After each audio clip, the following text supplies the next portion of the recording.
Welcome to tonight's event entitled Healthcare Inequities in the Black LGBTQ plus community. I will be your moderator for the evening. My name is Mamie Butler, and I am a staff therapist and liaison to the Black community at CAPS. This event is hosted by the Black Cultural Center and is co-sponsored by Pulses, which is Purdue University Libraries and School of Information Science, Purdue's Department of Public Health, and Purdue's Center for Health Equity and Innovation. I want to introduce to you all the three panelists for tonight and direct you to make sure that your mics are muted and your video is off. If you have any questions throughout this presentation, feel free to add them into the chat box to everyone.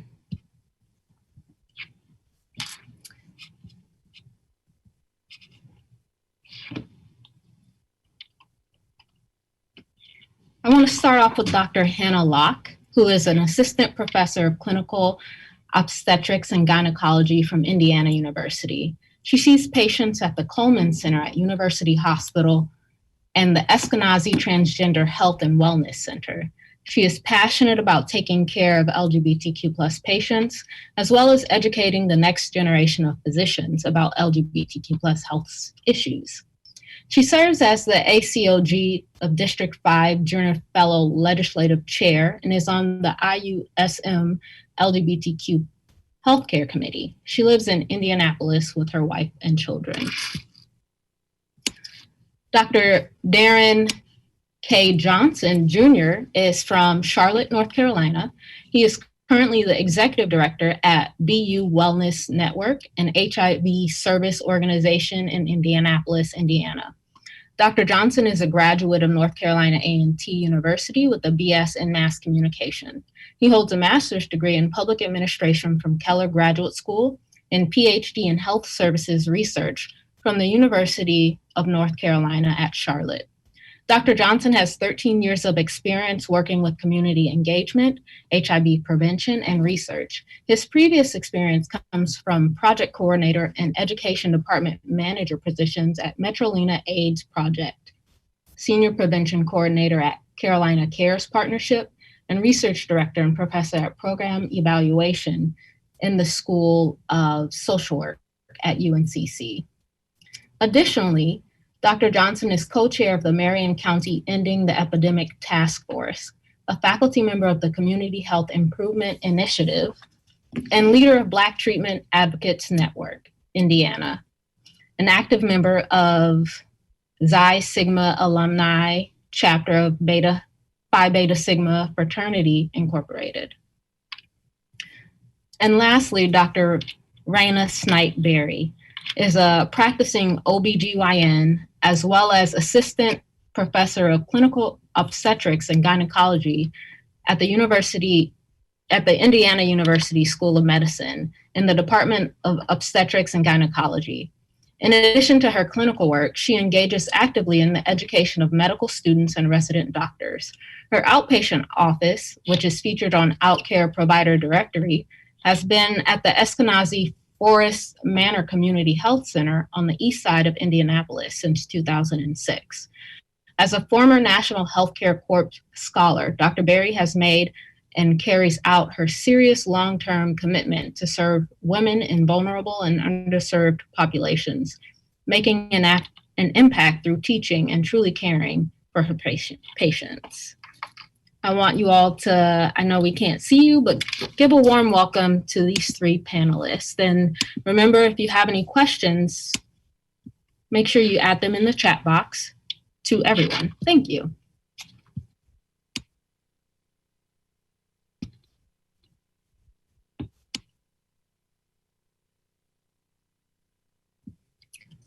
So first, we're going to hear from Dr. Locke. Hi. Thank you so much for having me. I appreciate the introduction. I just would like to acknowledge that I am the only panelist that is not Black tonight, and I just really appreciate you all having me and just letting me speak about these issues that are so incredibly important. You mentioned that the reason why I'm here tonight is because I work at the transgender clinic at Eskenazi, and taking care of trans patients is a really big passion of mine. And I'm really excited to talk to you all today. So I have no disclosures.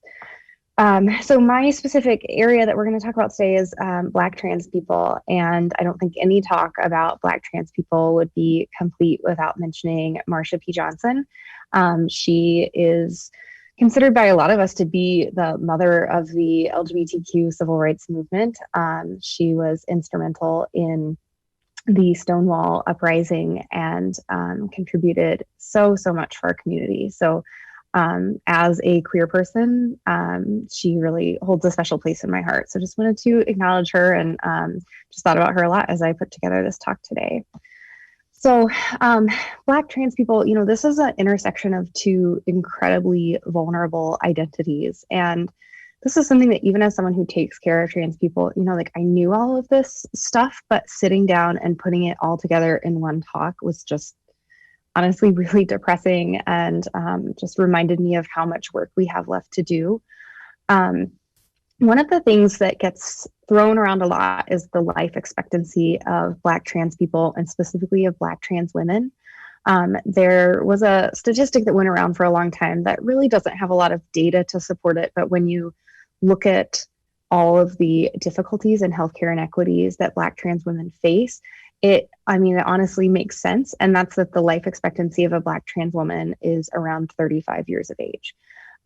So while there's not, some people dispute that statistic, we do know that the life expectancy for Black trans women is much less than that of their cisgender counterparts, and even of their trans counterparts that are white. So this is a group that faces some really, really unique inequities. So one of the biggest issues facing the Black trans community is violence. And we, something that a lot of organizations have started doing is trying to keep track of the number of trans people murdered every year, because we know that this is a population of people that faces violence at much higher rates than the general population. In 2019, the last year we had data, 25 trans people had been murdered, and of those, 91% of them were Black trans women.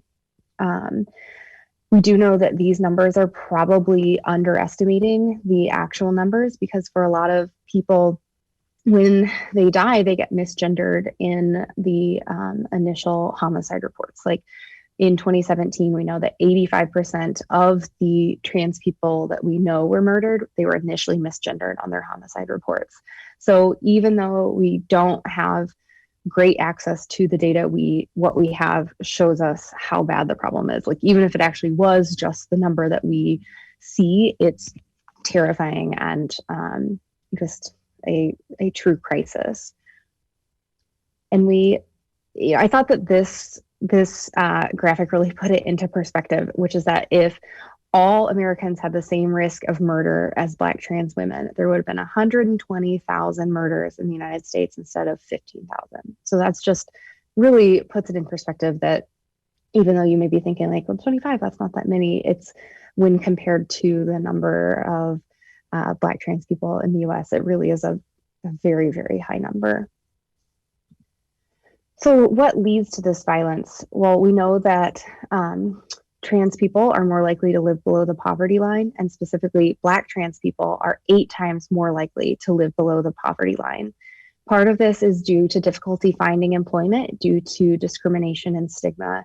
And I see this all the time in my daily practice. I have a lot of patients who, so they come to me for gender affirming surgery, and we talk about like, well, what do we put on your FMLA paperwork so that your employer doesn't find out that you're having a hysterectomy because they don't know that you're actually a trans man. Like that's a really common scenario. And so, some people are able to conceal that, and for other people, they don't pass as cis as easily, and so they get discriminated against quite openly in the workplace. They're much more likely to have housing insecurity. And because of the poverty and the housing insecurity, then they're much more likely to engage in sex work or survival sex. And then that leads to also an increased risk for intimate partner violence. So it's a pretty complex set of circumstances that leads to this increased risk. Specifically, Black trans youth also have a lot of unique challenges. The Human Rights Campaign website has some good educational resources where they performed large surveys of LGBTQ youth, and they specifically looked at what Black LGBTQ youth were hearing in their households about LGBTQ people. And more than 60% of the youth surveyed said that they had heard their family members make negative comments about LGBTQ people. So if that's the home environment that people are growing up in, then they maybe aren't feeling safe coming out and living as their true self, which then leads to higher rates of depression, higher rates of suicide. The Trevor Project is a big organization that does suicide prevention work for trans people, LGBTQ people. And the Trevor Project did look at the suicide rates for Black trans youth specifically as compared to white trans youth. And the numbers were actually the same, but still incredibly high. So we know that about 40% of trans masculine youth at some point have attempted suicide. So this isn't just like having had suicidal thoughts, this is actually having a suicide attempt. So these numbers are really, really high, and this is a huge health crisis for this population. The other big health issue facing Black trans women is incarceration. Up to 60% of Black trans women have been incarcerated at some point in their life, which is just an astronomical number. And while this would be something that is terrible on its own, it's especially dangerous for Black trans women because, well, and for trans people in general, because they are at risk of being detained in a facility for their sex assigned at birth and not for their gender. And so even if your ID says your true gender, you know, even if you've gotten your name changed and you've done that whole legal process, there are a lot of trans people that will tell you stories of being at least temporarily held in, you know, in the men's prison, even though they're a trans woman, or vice versa. And so it is something that like really has a lot of unique safety issues for this population of people. And then the other big challenge is that when people are incarcerated, they are not getting the healthcare that they need, and specifically not getting gender affirming care. 1 in 4 incarcerated trans people report being denied access to gender affirming care. So, you know, if they were on hormones before they became incarcerated, being denied those hormones, even though the standard practice would be to continue important medications that people were taking prior to incarceration. And then another, I mean, we know that Dr. Johnson is going to talk a lot more about HIV, but this statistic is just astonishing to me. So the CDC statistics, the most recent ones that we have, reported that 44% of Black trans women have HIV, which is just an incredibly high number. And I think the thing that was most illuminating to me was that compare that to the rate of HIV for white trans women, and it was only 7%. So while, you know, all trans people face a lot of unique risks, the specific risks for Black trans people are just incredibly amplified. As far as the HIV rate for trans men, I actually couldn't find that data, and trans men's sexual health tends to be much less, it's just not studied very well at all. We're lacking a lot of data. We do know that the rate of HIV for trans men who have sex with people with a penis as compared to cis women who have partners with a penis, their risk for HIV is much higher. And it can be challenging. You know, sometimes patients aren't disclosing who their partners are. They don't feel safe at their doctor's office disclosing their sexual orientation. And so sometimes are missing really important opportunities for counseling about HIV prevention.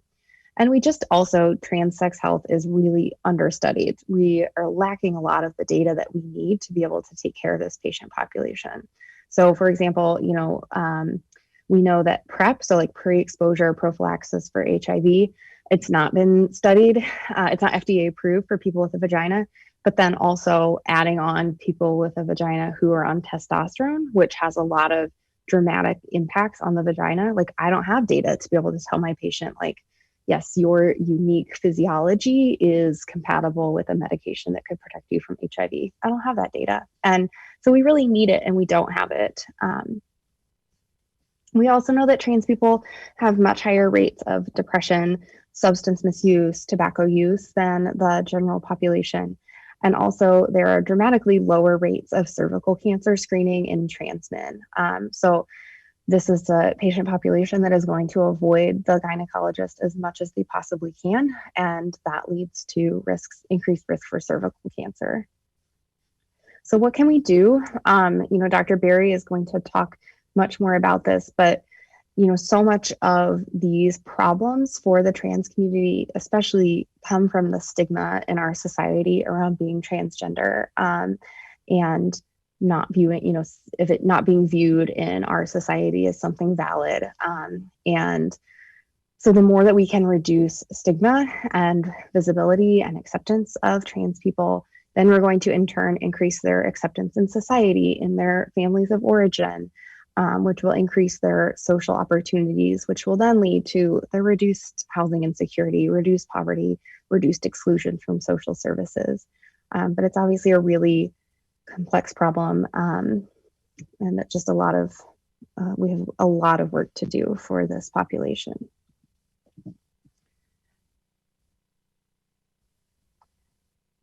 Thank you, Mimi.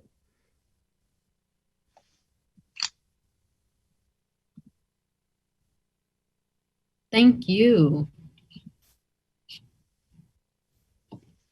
Next up, we have Dr. Johnson.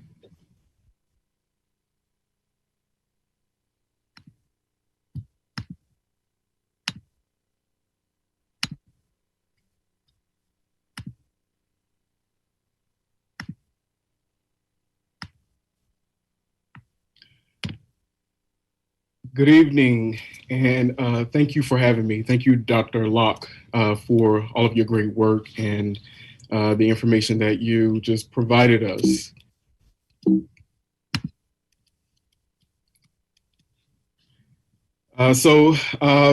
My bio, as previously indicated, I am from Charlotte, North Carolina, now working in HIV prevention and care for the past 14 years, primarily in a community-based space.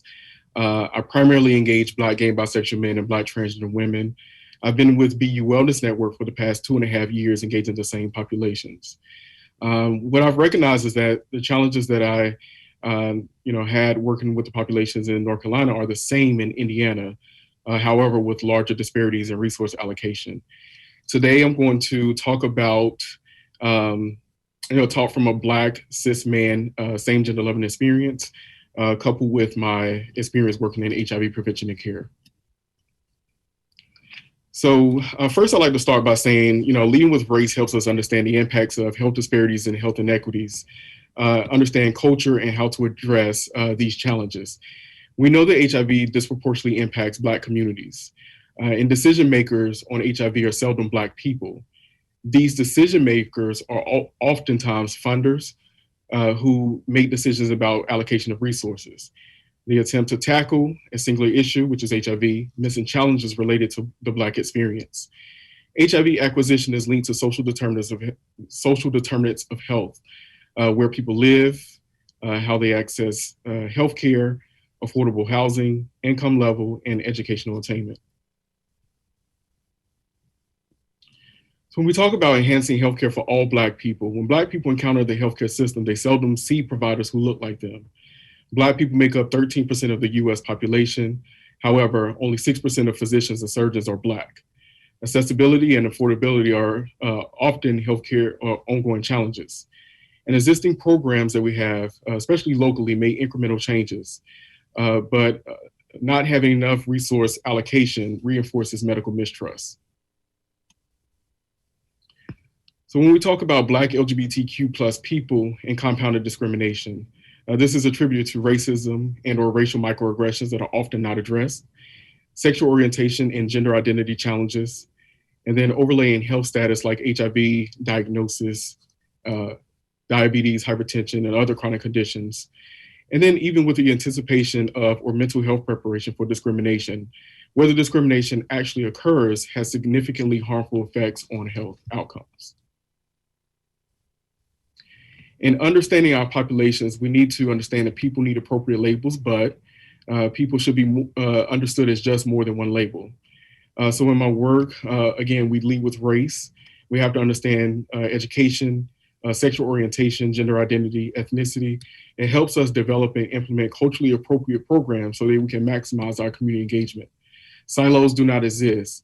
And our response, particularly with Black LGBTQ plus communities, the response needs to be reframed in the larger social justice context. In a recent needs assessment, some data from a recent needs assessment, we've identified barriers to care locally. So in Marion County, the top barriers to care for Black LGBTQ people were racial discrimination, sexual orientation, gender identity, housing affordability. And again, this is a preview as data is pending the release of the official plan to end the HIV epidemic, which should be released in December of this year. Some specific data to BU Wellness Network. In 2019, we conducted 696 HIV tests. We identified 7 newly diagnosed individuals. Of those 7 newly diagnosed individuals, 5 were Black, gay, and bisexual men, and 4 self-reported being unstably housed. 2 of those individuals were Black trans women, and they were both experiencing homelessness. We have 62 participants in our HIV prevention program, which are Black, gay, and bisexual men and Black transgender women.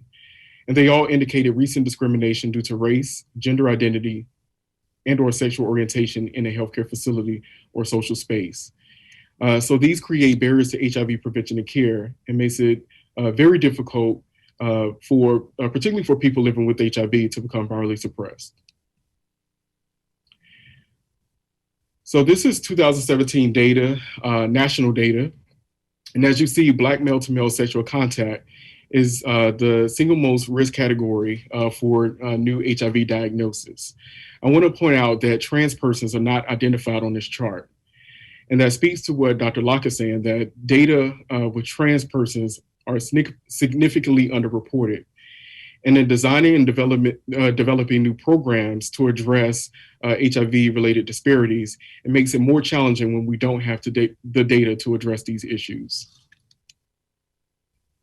But more specifically, I'll share some HIV-specific data for Central Indiana. And this is in Marion County and the 9 surrounding counties. In 2019, there were 271 new diagnoses in Central Indiana. Of those 271, 211 were self-reported male, 54 female, and 6 transgender persons. HIV incidents or new diagnosis by exposure category, there were 129 that identified as men having sex with men, followed behind 67 heterosexual sex, 23 injection drug use. Of the 271, 146 were Black. So Black people accounted for almost 54% of new diagnoses in Central Indiana. So we see these HIV-related racial disparities because science and treatment is really tailored to these groups. Due to stigma, discrimination, and criminalization, it makes it harder to address or engage these populations in HIV prevention and care. As you see, 1 in 16, and this is national data, 1 in 16 Black men will acquire HIV at some point in their lifetime, and 1 in 32 Black women. However, when you look at data for Black same gender loving men or Black, gay, and bisexual men, those rates are 1 in 2. So 50% of Black, gay, and bisexual men will be diagnosed with HIV at some point in their lifetime, according to the Centers for Disease Control and Prevention. So, in talking about solutions and organizations that do work to address these issues and make sure that Black LGBT folks, particularly Black, gay, and bisexual men and Black trans women have access to adequate HIV prevention and care, BU Wellness Network exists solely to make sure that that happens. The mission of our organization is to enhance the health and wellness of our community, including those who are gender, sexual, and racial minorities, and the people who live and work in our neighborhoods. I want to remind you that Black and African American people are disproportionately impacted by HIV locally and nationally.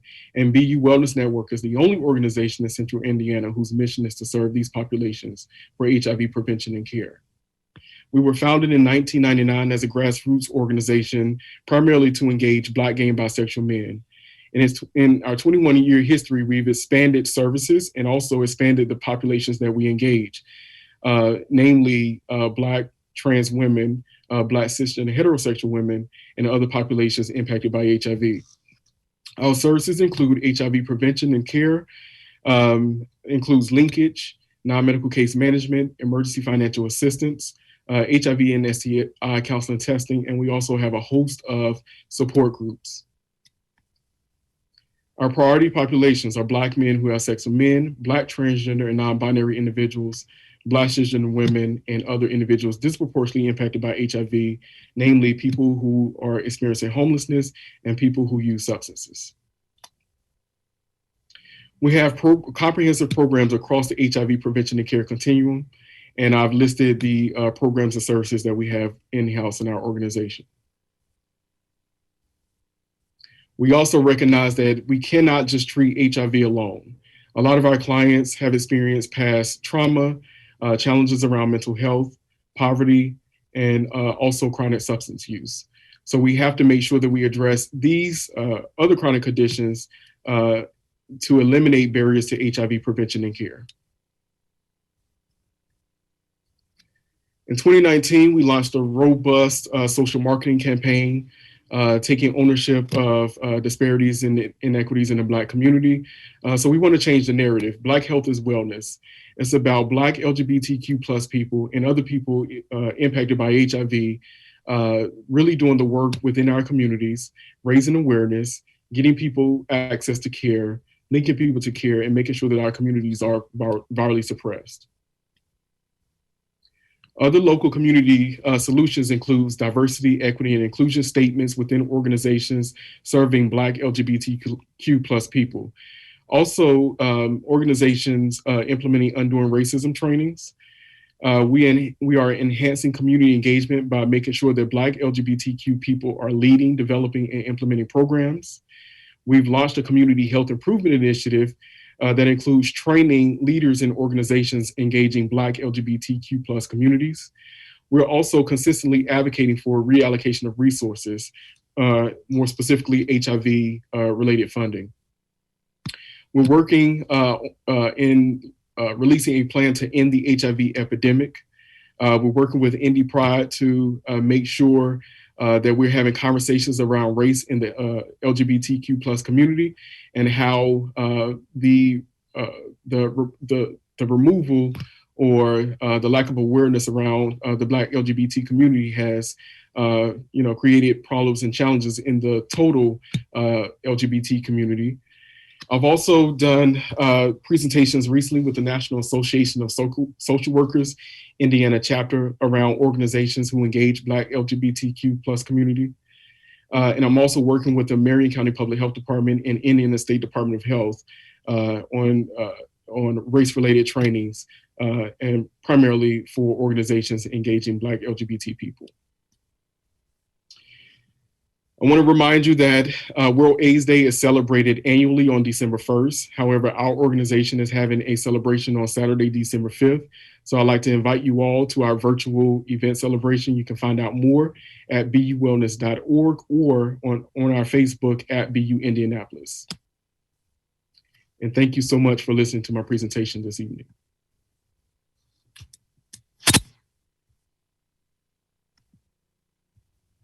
Thank you so much, Dr. Johnson. And lastly, I'd like to present Dr. Berry to the floor.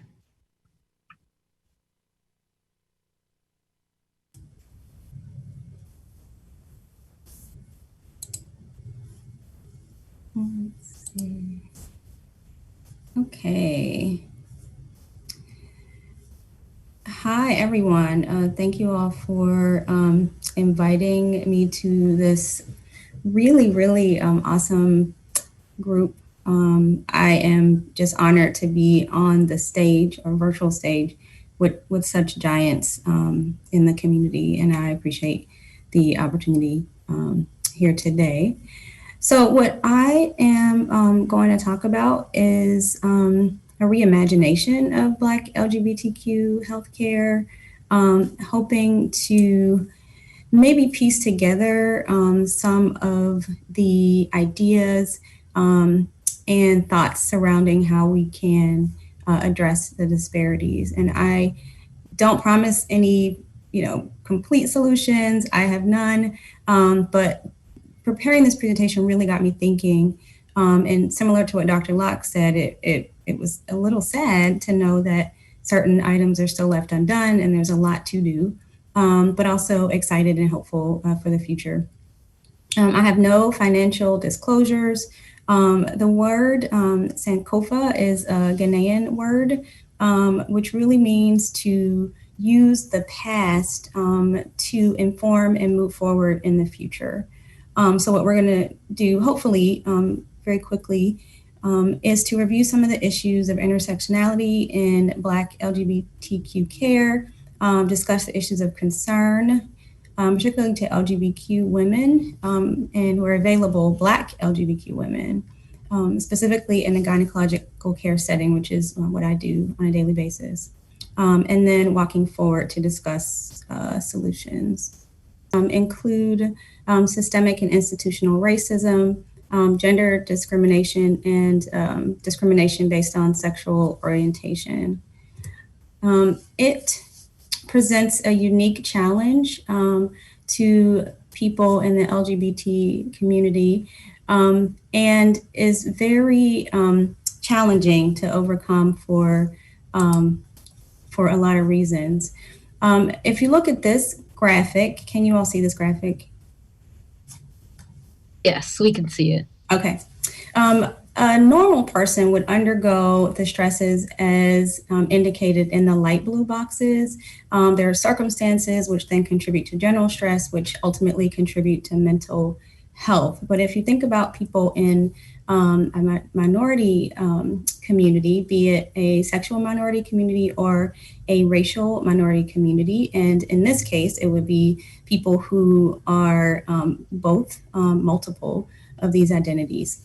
When people then identify in the minority space, they are then subjected to the light green boxes. So you have someone of minority status who is of a minority identity, who then has not only the general stress, but also external minority stress and internal minority stress, which impact the mental health. Compounding those factors are also issues of social resources and individual resources, as Dr. Johnson referred to in the social determinants of health.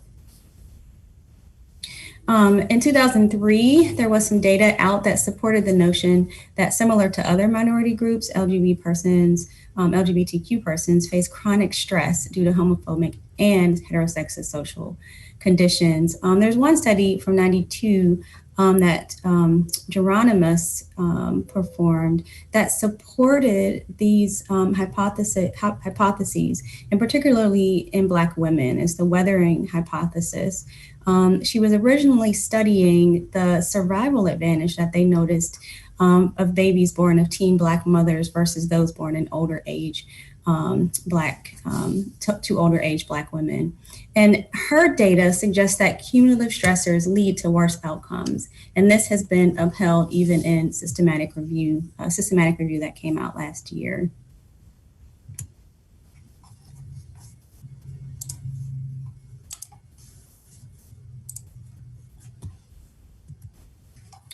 So the problem is, Dr. Locke spoke to earlier as well, is that we're ignored, a population ignored. There's just not, unfortunately, that much data and that much care given to the ideas or the attainment of LGBTQ health. Specifically for LGBTQ women, women's health focus has historically been one of family planning. So a woman will come to the office and the plan will be to discuss contraception, pregnancy, and/or abortion care. So there's a gap here. There is a history of non-inclusiveness of LGBTQ women in the healthcare conversation, simply because they may, and we'll get to this on the next slide, not be coming into the office for those things. In the 1970s, sexual minority healthcare discussions were dominated by gay men's health discussions. Even though LGBTQ women were a key part of both the women's and gay rights movements, they didn't specifically address health concerns.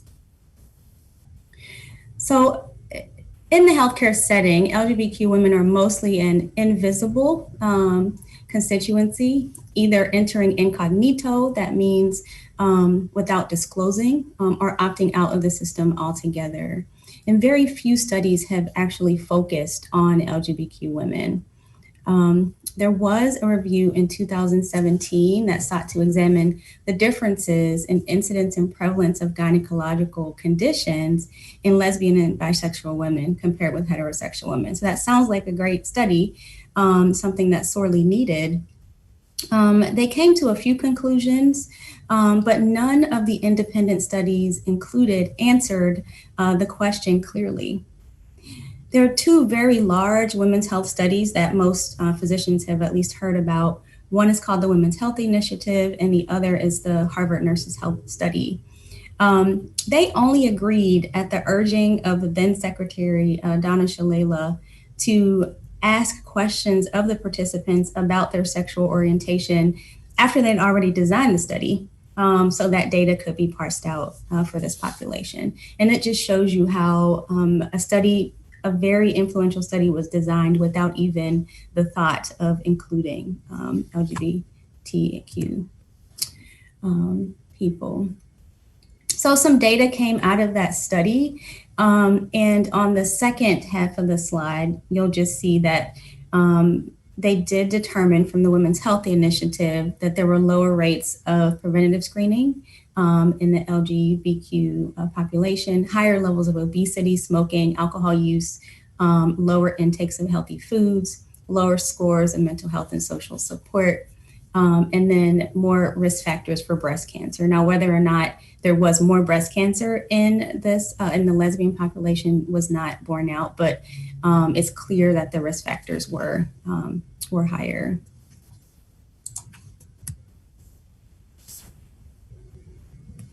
So even in these discussions, LGBTQ Black women's health issues are often left behind. The research focus to date on Black LGBTQ health issues has been on HIV and AIDS. And Black women often get left out of this conversation.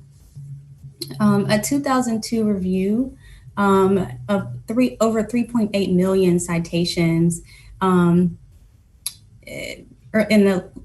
the 80s and late 90s found that only 0.1% were related to LGBT issues. And of these articles, 61% were disease specific with a focus on STDs and mostly HIV. And 85% of the articles even failed to include any data or mention of the racial or ethnic background of the participants. So the data wasn't even collected. If we look at the intersectionality of some of the problems that occur in LGBTQ women and in Black women, we see that there are some issues that overlap. So on the left, you'll see 10 of the top LGBTQ women's issues, which include heart disease, breast cancer, etc. And in red, you'll see where the disorders overlap for LGBTQ women and with Black women's leading cause of death in 2017, as reported by the CDC.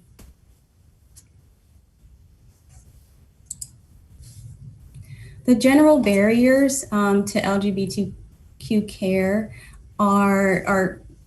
include, but not limited to, concerns about confidentiality and disclosure, clearly discriminatory attitudes and treatment. Limited access to health insurance is also an issue, and often a limited understanding as to what risks might actually exist. It is known that lesbians who are unemployed or work in a setting that doesn't offer health insurance aren't allowed, in many cases, to participate in their partner's employment benefits, which leaves them uncovered. ACOG, which is the OBGYN's guiding organization, endorses equitable treatment for lesbians and their families, not only for all of the direct healthcare needs, but also for indirect issues.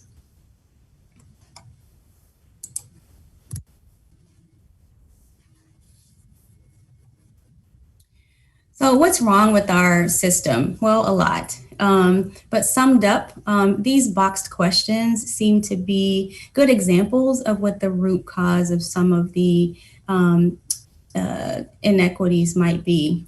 So let's just say a young woman comes into the gynecology office. One of the very first questions she's going to be asked is, are you currently sexually active? And then soon after that, she's going to be asked if she's on birth control.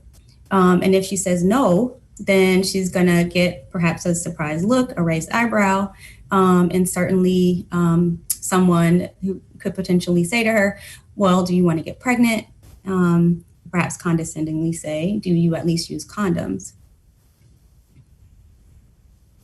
And this is clearly problematic. We're going to move on and talk a little bit about some of the specific OBGYN issues, since that's what I do on a daily basis.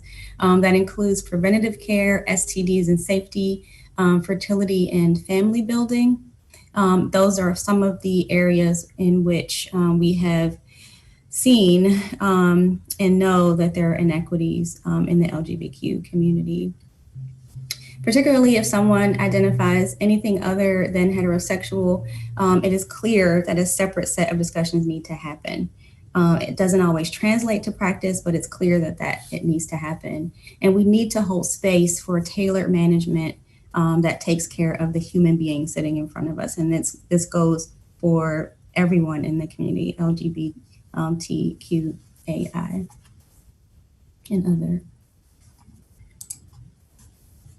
So specific OBGYN issues include preventive care. And if you remember the list of the top 10 health issues for LGBTQ women as juxtaposed with the 2017 leading causes of death for Black women, you'll see that comprehensive care is certainly needed. That not only includes sexual health, but prevention of cardiovascular disease, obesity, cancer, et cetera. Certainly counseling for weight control and smoking, mammography, colonoscopies, discussions about osteoporosis and cervical cancer screening. Those things are important for all women.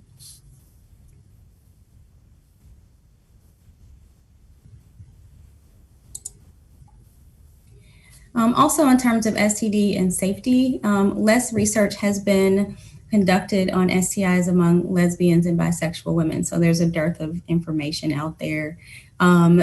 They may participate in a range of sexual practices, we know, with women and potentially men that may put them at STI risk. But a lot of patients don't know this. So we need to speak openly about infections that we should be screening and treating for.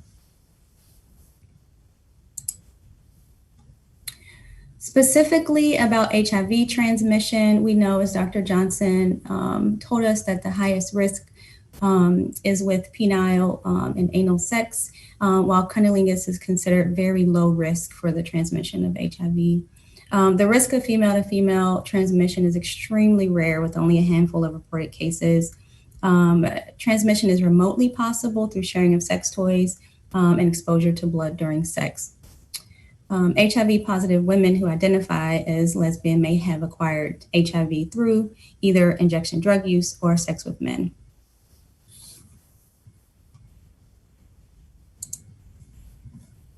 Another specific issue is family building.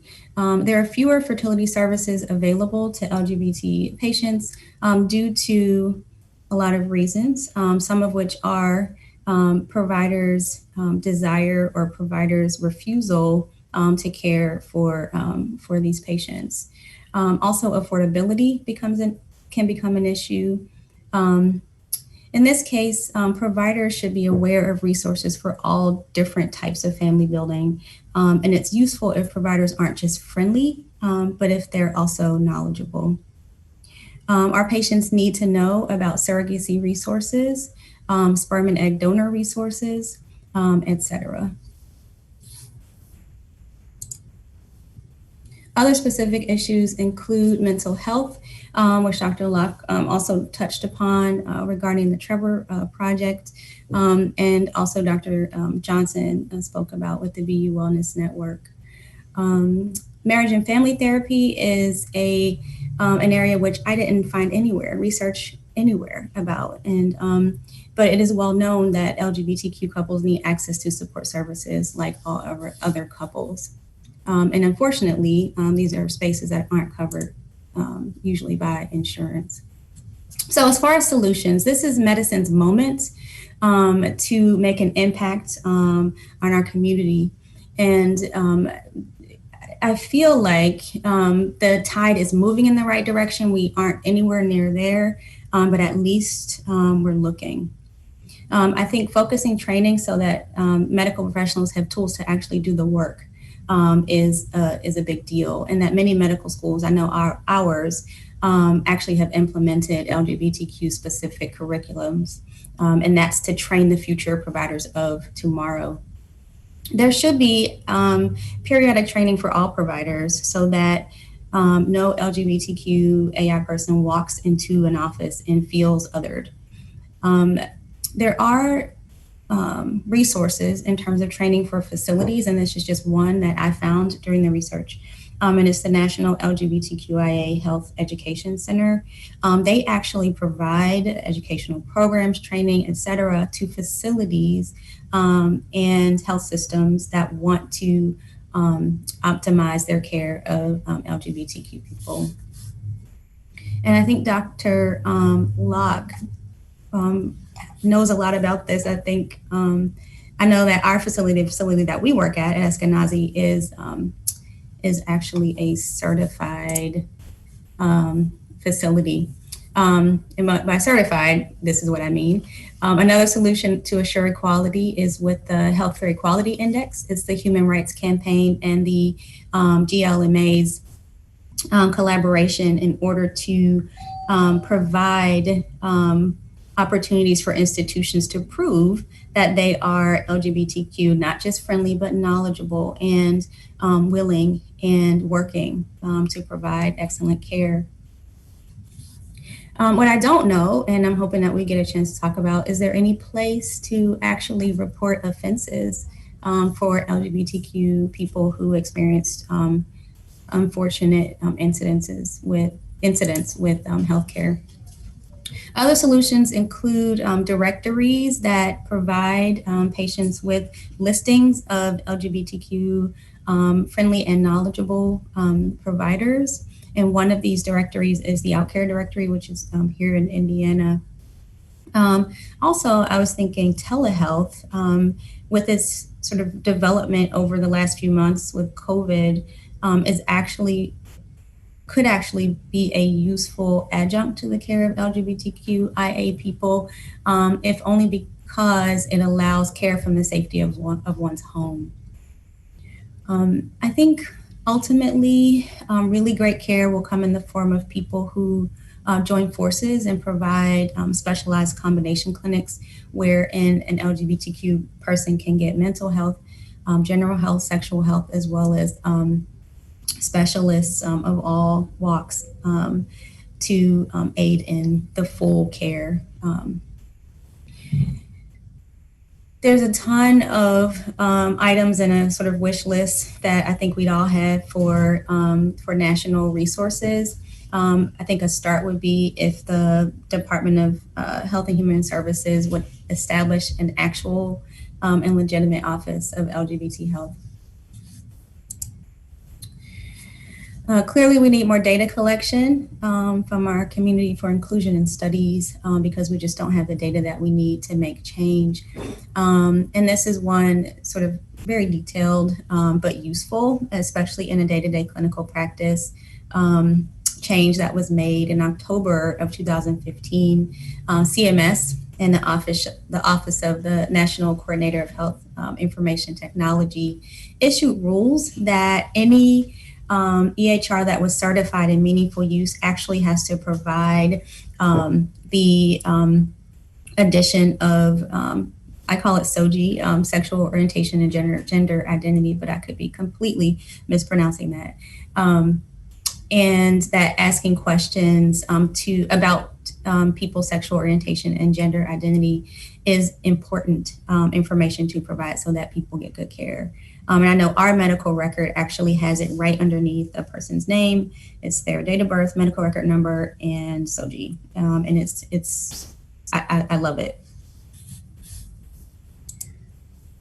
That's it. And thank you for listening to my presentation. My apologies for the technical difficulties. I hope you could see the rest of my slides.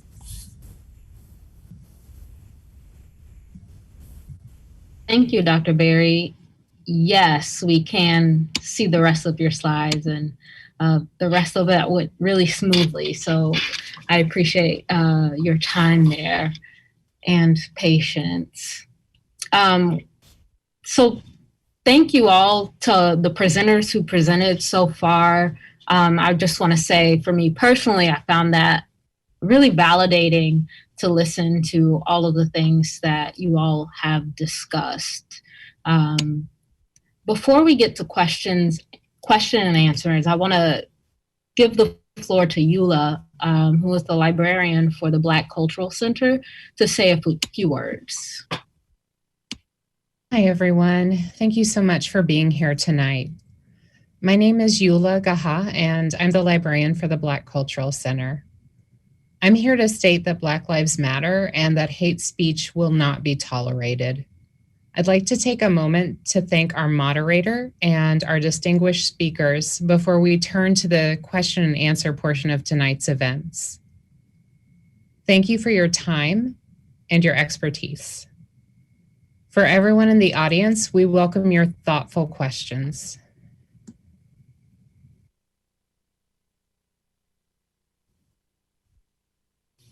Thank you, Eula. So I have a question to start for our panelists today.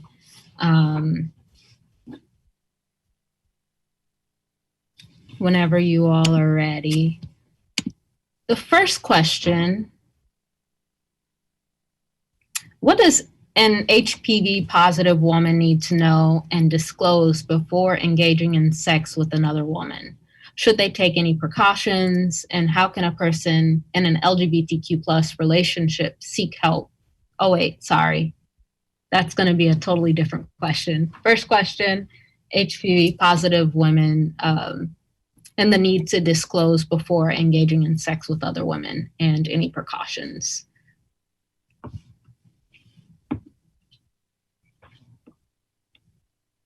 Well, a lot of my patient population is LGBTQ, which I really love, but this is a conversation that I have almost every day, it seems like.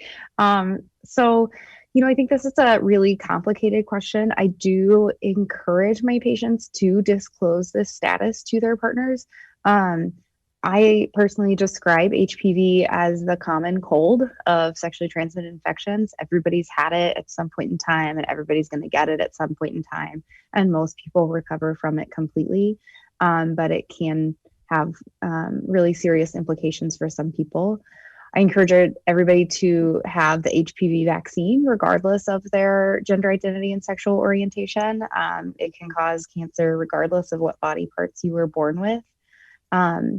I do recommend, if you know that you have HPV, specifically one of the strains that can cause cervical cancer, I generally recommend that you all use protection. So if you're using toys, putting condoms on all of them, making sure that if they don't have a motor, they go through the dishwasher in between, uses between different partners, wearing gloves for digital penetration, using dental dams for genital oral sex, because HPV can also cause head and neck cancers. So I do recommend using protection. Most people don't take me seriously on that, but I think also if you have that conversation, your partner may say, "Oh yeah, I also have HPV. I have that same one." It's just something that's really common. So, Dr. Berry, do you have a different approach with your patients?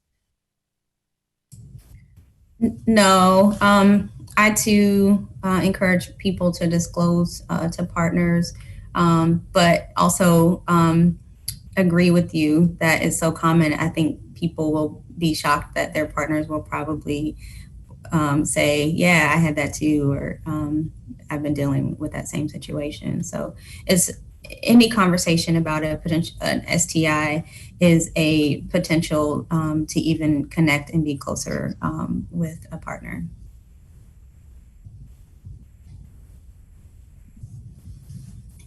Thank you.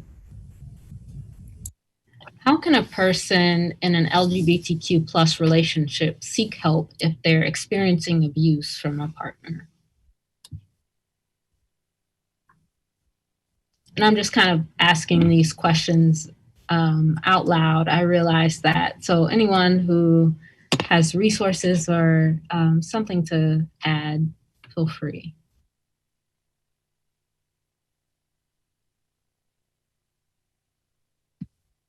So I am trying to look over my desk, but there is a resource. There's a local organization that helps with legal resources. There are also organizations that provide safety and shelter and help people experiencing abuse in transition. And I can't name it right now, and I got so many papers on top of it, so I'll have to get that information and see if we can get it sent out to all of the guests on here. But there are local resources for people experiencing abuse, particularly intimate partner violence, safe houses, safety, and also legal resources as well.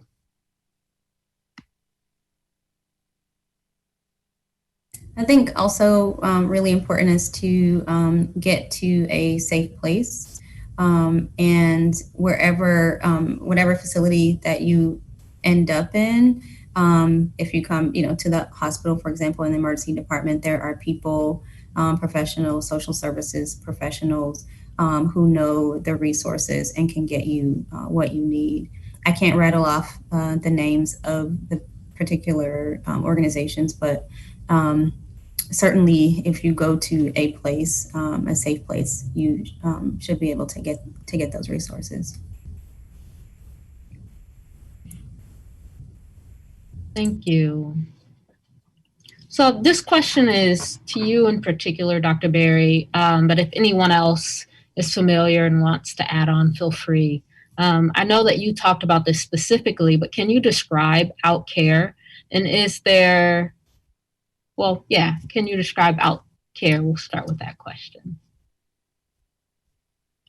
So OutCare was founded by a person who was a former medical student who wanted to address the issues that we've been talking about as far as wanting the healthcare landscape to be more accountable and to be more welcoming toward LGBTQI people. And so this person founded the organization as initially, I believe, as a directory of safe and knowledgeable providers for the community, and then has blossomed into providing training to providers as well. And so they actually offer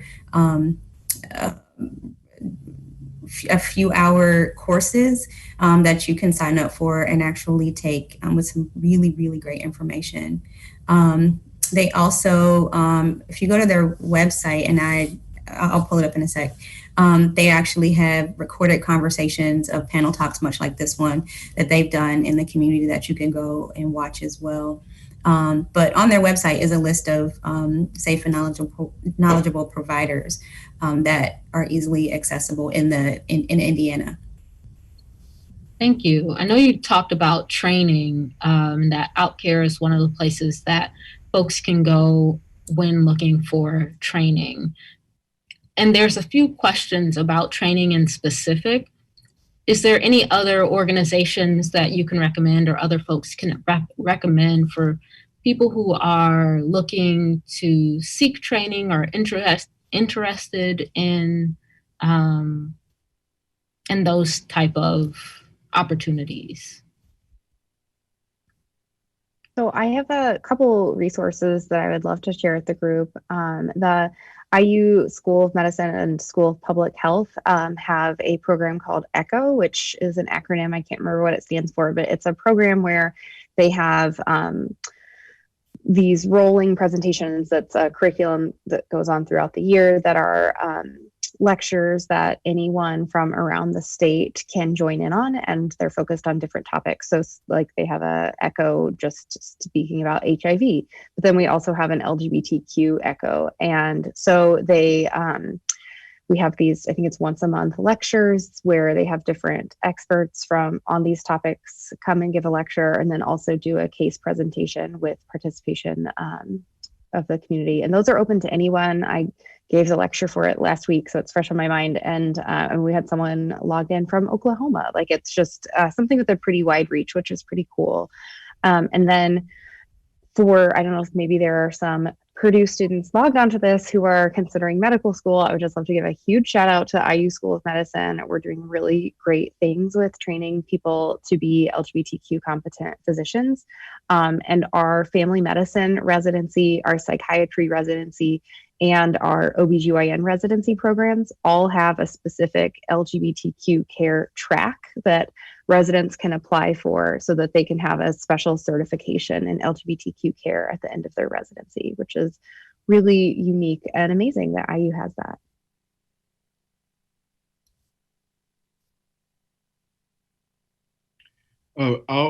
I'd also echo about participating in ECHO. So that is one resource. Also, there's an organization called MATEC, Midwest Area Training and Education Center, that often provides trainings related to LGBTQ healthcare. We also provide trainings here at BU Wellness Network for providers working with LGBT community. I'd also recommend Gender Nexus, a local organization. They provide trainings as well.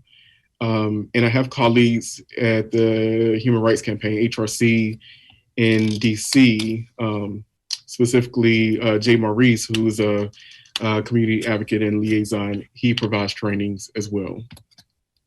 So I know there was a long list, so I can also include that in something to potentially send out to participants. Thank you.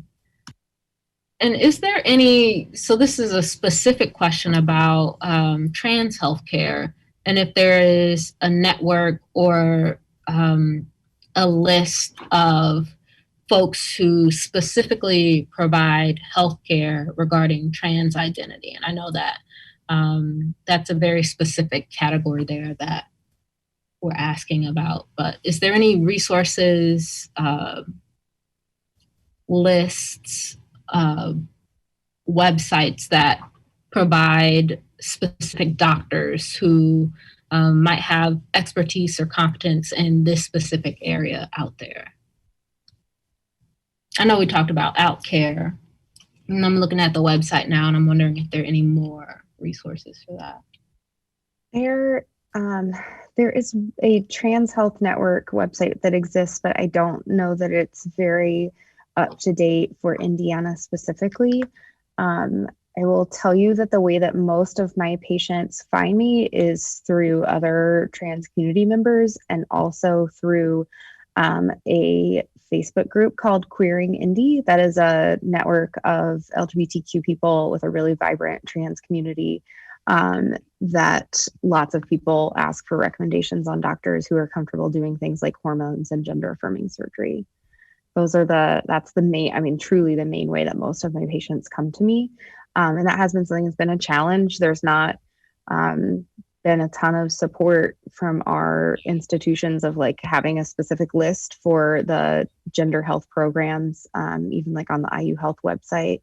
Eskenazi just recently added a section on their website of their physicians who are specifically providing gender affirming care. Thank you. So another question from the audience. Where did it just go? Oh.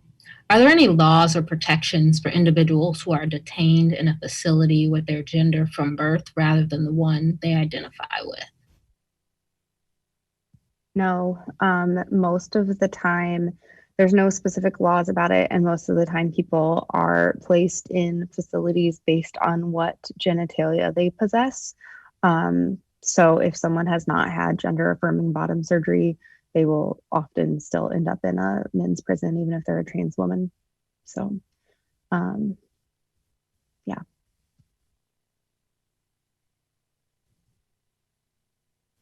Which I know that recently there's, I don't even know where in specific this is happening in the US, but I read recently that there is certain prisons that are separating folks or housing a floor for folks who might be trans or gender expansive. But yeah, there are no laws for that. A lot of times these people get placed in solitary confinement just like for their own safety, which then has terrible mental health repercussions. Thank you. So another question, what do your patients need from pharmacists or pharmacy settings when picking up medication related to their gender care? So they shouldn't need anything special. I honestly, the biggest thing that my patients have trouble with is like the needles for testosterone. For whatever reason, that ends up being difficult for the pharmacist to get correct. But it should not matter what name is on the package, or usually it should be dispensed just like any other medication. I have not had any patients have pharmacists refuse to dispense it like on basis of religious objection. It often requires a prior authorization from insurance, which can be a little cumbersome, but usually the pharmacy is one of the less cumbersome steps of the process.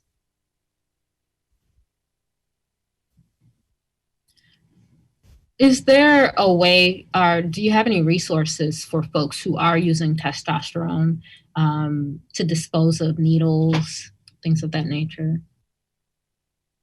That is an excellent question that I don't know the answer to, but I'm going to quickly text one of my friends who takes testosterone and ask them.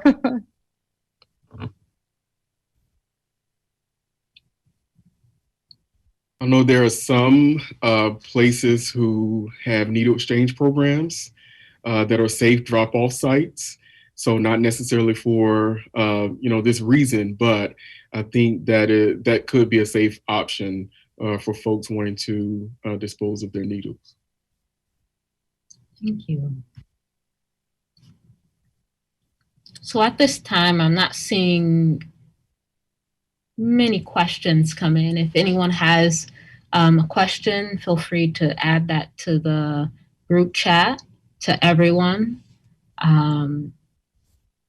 So Dr. Locke, Dr. Johnson, Dr. Berry, this was such a great and enlightening talk. I'm wondering if there's anything else that we haven't asked or we haven't covered that you all would like to add.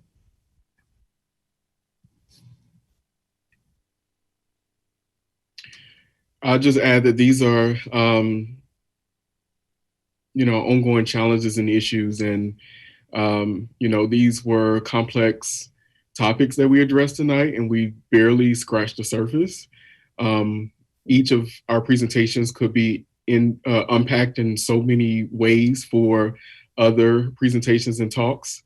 In addition to that, it takes all of us to understand and have these conversations in our own spaces to make sure that there is change and that we are moving and progressing towards equity for Black people and more specifically Black LGBTQ people. So, I appreciate the questions. I wish there were more, but these conversations will continue to happen. And I don't want to speak for my colleagues, but I think you can use any of us as a resource moving forward to continue these conversations. Awesome, thank you.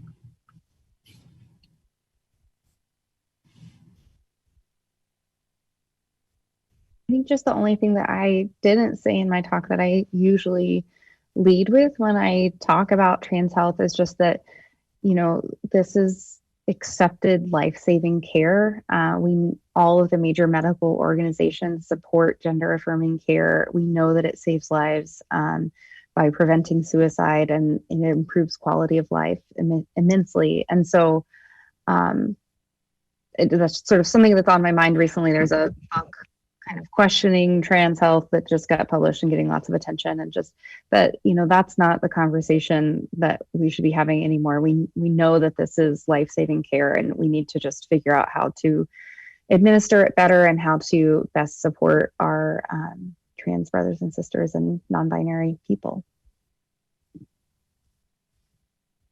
I was just going to say, I was thinking while everyone was speaking that it's like we all have little pieces, little patches for a quilt.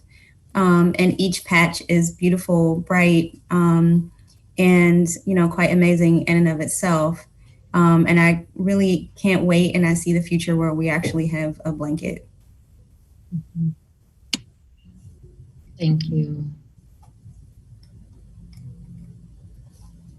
So at this time, I want to thank you all for your discussion today.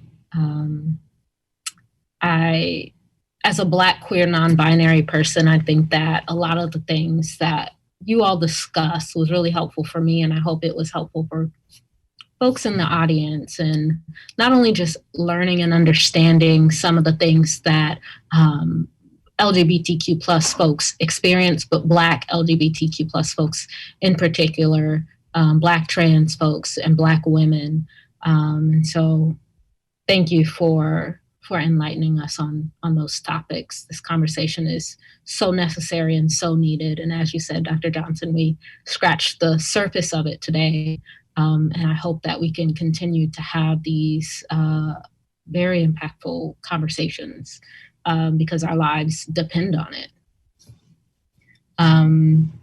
Thank you to the audience for showing up, staying engaged, and for your beautiful questions.